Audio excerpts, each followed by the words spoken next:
Hello and welcome to my video, lesson 3.3, using counting methods for probability. Basically, the purpose of this whole topic here, actually let's see if I can just move that up a little bit. The purpose of this whole topic here is simply to use perms and coms to help us find favorable, unfavorable, or total outcomes for some situations. So keeping in mind that we already know from the last two topics that probability is favorable over the total. Okay, which is just another way of getting the total is also to say that favorable plus the unfavorable is the total. And you can also think about the inverse probability. You could say the probability 4 is like, this is just something we've talked about, but I guess I haven't ever written down. Probability 4 is equal to 1 minus the probability against.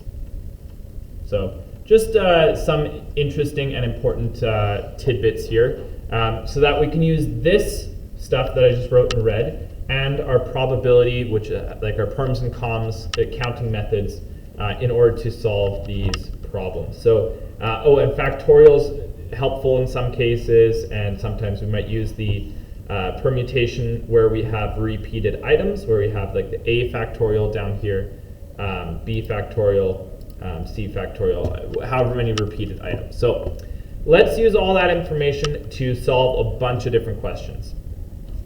They're all slightly different, basically because they're using the counting methods whole unit and taking different parts from different parts of the unit and putting it into probability questions. And so I want to do a whole bunch of example questions for you. If you could pause the video before I do them, try them out for yourself and see if you get the same answer that I do, that would be the best thing for you. But none of these questions really directly repeat or not exactly quite repeat each other because they're using different parts of the counting methods unit. So each one is slightly different, and you won't be able to learn from the first one how to do the second one, or at least probably not that well. Okay, let's get started here. So Avery, Bernadette, Clara, and Denise are taking a trip to Calgary on a Greyhound bus.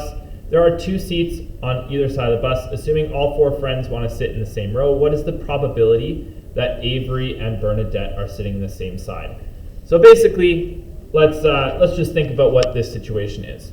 There is an aisle down the middle of a bus, and there are chairs, right, on both sides of the aisle, like this. I'm not going to draw all the chairs, but I'm just going to draw these 12. So anyways, Avery and Bernadette are sitting on the same side. So what would that look like? Well, A and B would be on the same side, and C and D would be on the other side. Okay, so we need to think about all the possibilities where A and B are sitting on the same side. So let's just think about the left side of the bus to start, and wonder to ourselves, well, how many different possibilities could there be? Well, they sit on the left side. Well, Avery and Bernadette could be in that order, A, B, right? Or they could be in the other order, B, A. So there's 2 different possibilities. So in the first, on the left side, there are 2 spots or two choices to choose from. But while that's happening, there's also another 2 choices, because on the right side, it could be CD, or it could be CD, or it could be DC, right? It doesn't really matter what order they're in, as long as they're on the same side. So you can see how those 2 would be kind of like how we had the fill in the blank, what was it called? The fundamental counting principle. There you go. I lost it there for a second. Fundamental counting principle. So that's what we're doing here. So they're multiplying together. The other thing to notice is it could be exactly the same thing, but what about if they're just flipped? So right now this is left and this is right, but we could just do exactly the opposite, right? We could flip it so it's left and right are now flipped. So that is one more time that it could change. So the good possibilities include up to include 8 favorable outcomes. What about the total number of outcomes? Well, this is simply a factorial question or a fundamental counting principle question, right? So 4 factorial, or 4 times 3 times 2 times 1, which is actually just faster to type in than going through 4 factorial, just because the button is so far away, right? It just takes a couple more seconds to do, but both work. Okay, so the final thought here is that we have 8 favorable out of 24 possible combinations. Now, what we need to just do here quickly is also reduce it.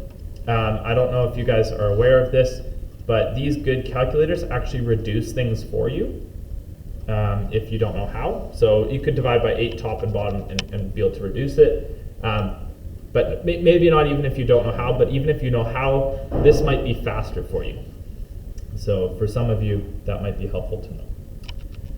But it only reduces if you put it into this fraction form, which is alpha and the variable button. Okay, Elliot, Fernando, Gertrude are waiting in a lineup. And if they're in the lineup randomly, what is the probability that they are in first, second, and third place respectively? So this is a challenging question for some of the reasons. Keeping in mind that they're in first, second, and third place respectively, there's only one favorable outcome, right? There's only one outcome that works out, where they're each in their place and there's nothing else to it. Okay, but order clearly is making a difference. Order is mattering in this case because it says the word respectively. Elliot has to go here, Fernando has to go here, and Gertrude has to go here, right? So it's respectively. So order matters. Okay, if order matters, that means we have to use permutations. So we're going to use permutation like this, and there's 8 people in a lineup, and we're choosing 3 of them. So we only really care about the first 3 spots, right? And so what are the how many of these people could be, what permutation of people could be in the first 3 positions? So we can write that in by going math, probability down to the perm one, and 3. And so we get 3, 3, 6. So this is the total. So again, now we have favorable, and we have, I guess maybe I should do this, favorable, and we have the total, right? So we're going to put those together by going 1 over 3, 3, 6. That is our final answer.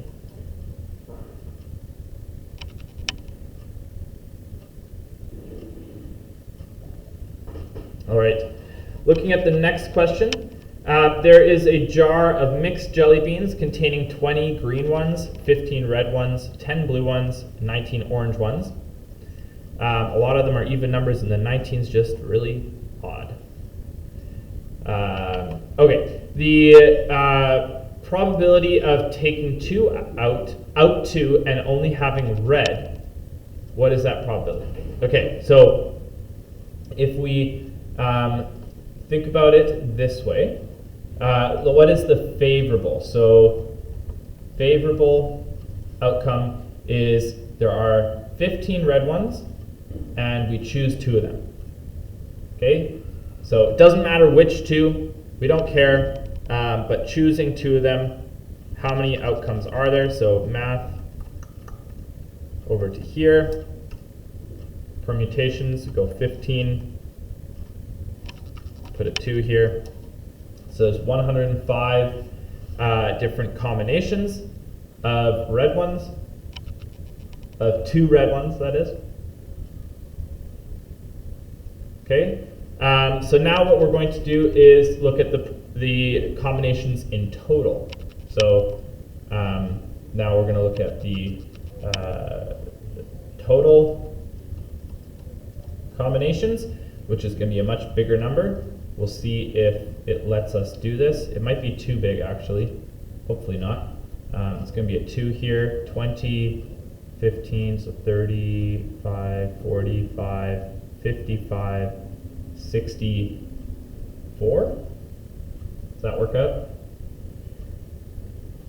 Yeah, I think so. Okay, that should be okay. I think our calculator can handle that. 64. Yeah, 2016, sorry. Okay, now we take favorable and we put it over, over our total. And you always want to see if it can reduce. I don't actually know if this one can, but you want to try. So if you're not sure, try it out in your calculator. Because look at that, it does reduce.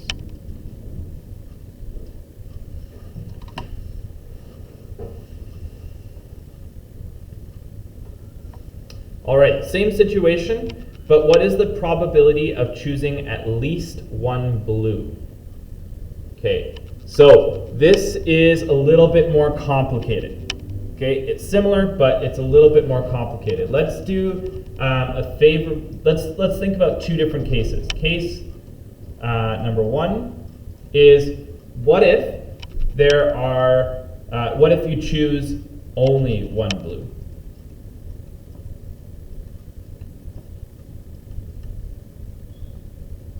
Okay. Case number 2. I don't know how much space I'm going to need. Hopefully this is enough. Choosing 2 blue. Let's use the word 2 blue. Okay, so choosing only one blue versus choosing 2 blue.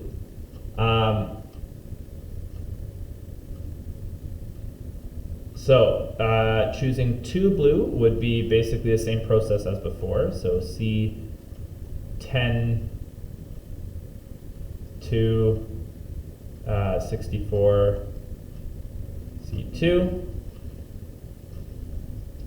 Okay, choosing only one blue would be a little bit different. It would be 10 choose 1.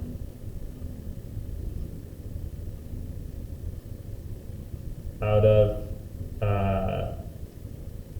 64 choose 2. Okay, but up here we've only chosen one of the 2, so the question is for the rest of it. So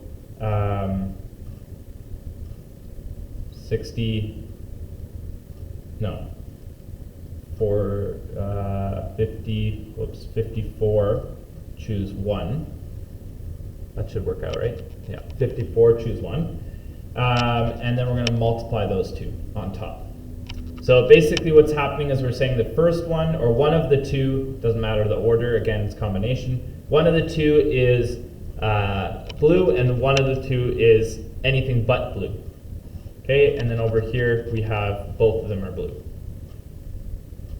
Okay, so a little bit of complication there, but hopefully we can work it out by going and trying it out. So 10, choose 1.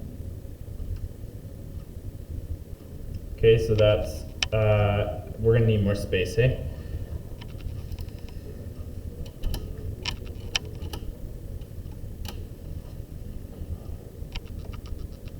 So we have 10 times, this is 216 down here, and then we have 54, choose 1, which is also, yeah, 54, obviously. Don't know why I plugged that into my calculator. What else do we need? We need this, but with a 2 here. For our second one, which is 45.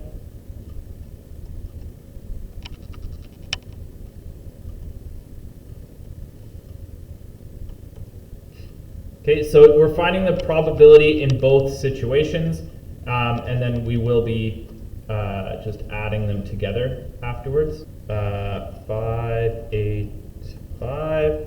There you go, 2016. 5, 8, 5 over 2016, and it gives us 65 over 224. All right, so this is our final probability. So we had our probability for case 1 on the left here, and then we had our probability for case 2, and then we added those together.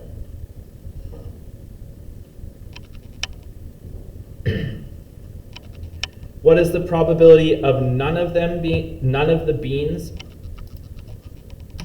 picked being green? So basically, we are just making an opposite statement.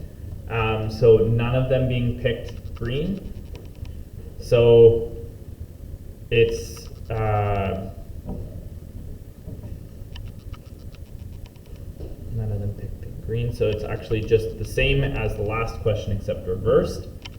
But we can work on it the other way. So we could work on it the other way by saying there are 20, so 64 minus 20, so 44 other beans, and we're choosing 2 of them.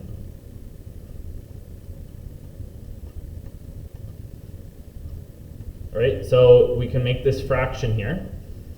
Math combination, so 44 and 2, so 946. We already know this is 2016, and so now we can go and say 2016. Oops, oh, that's not what I wanted. There you go. Oh, I did that wrong. 946.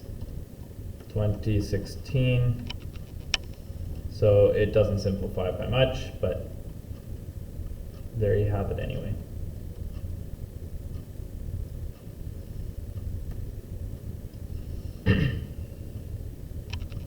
So you see how I just looked at it. In this version, I kind of looked at it as the inverse, but it's really the same type of question as the one above. So it depends on how your question is worded, but you can work through either cases, or you can do it like this. Okay, last one that we're going to do together today. Mr. Drager has some letter magnets on his fridge at home for his kids who don't know how to spell, because my kids are babies. He gives them all the letters to the name Drager, D-R-E-G-E-R. What is the probability that they put all of them in the right order?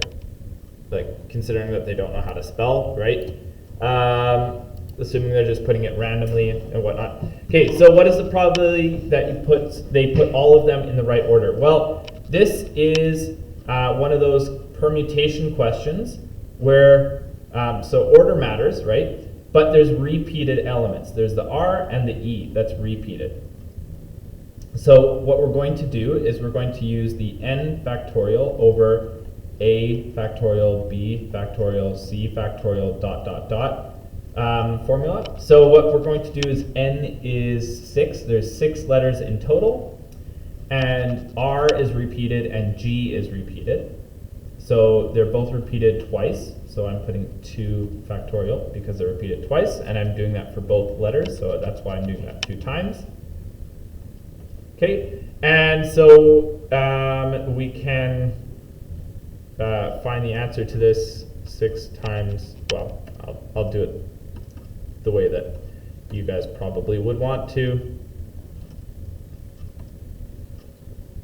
2 times 2, 180. All right, so this is the total,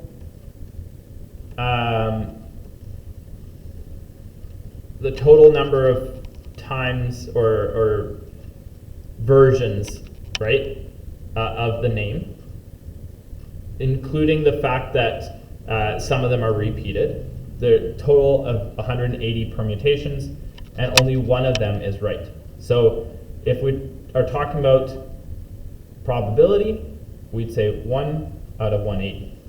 And if we talk about the odds, we'd say 1, and 180 is the total, right? So we have to do 180 minus 1, so 179 as the odds. All right. I know that this is a long video, but there's a lot of stuff to cover just because it is basically 2 units in one, if you forgot anything from the previous unit, for example. So I hope this video helps you guys better understand lesson 3.3 and using counting methods, permutations, combinations for probability. Good luck.